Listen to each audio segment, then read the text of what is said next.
Мин Рузиля Бикова. Ну, каян сизгилдегиз, кая үстегиз? Шуларны сөйләргә. Мин Рузиля Бикова, мин үзем Татарстан Республикасы Ярчаллы шәһәреннән Мәскәүгә килдем. 2 ел инде Мәскәүдә яшим.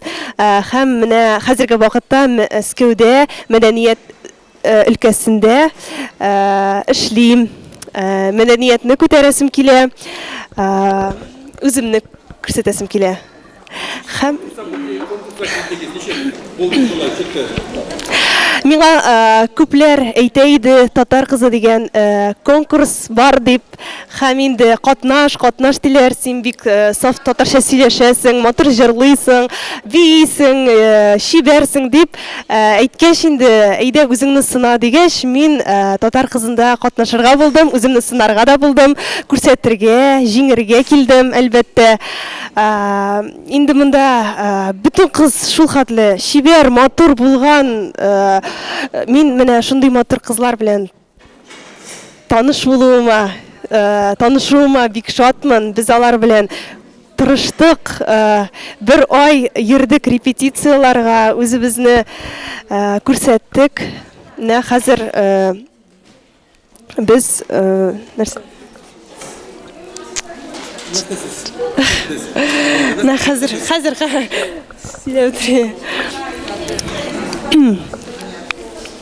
Менә хәзер без үзебезнең күпме ничек нинди дәрәҗәгә лаек икәнебезне акладык.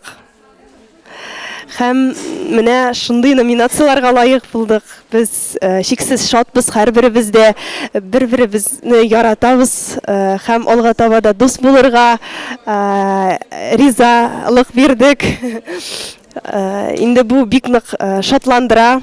Мәскәүдә шундый татар кызлары булуына бик зур рәхмәт әйтәсем килә тагын бер кат татар кызы бәйгесенә, оештыручыларына әлбәттә.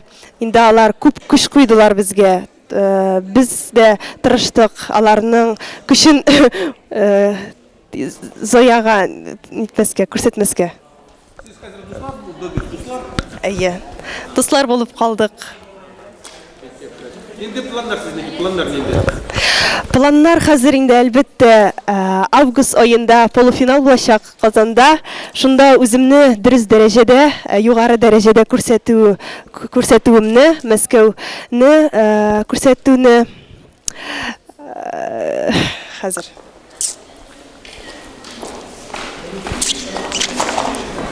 Тагын заново или продолжить?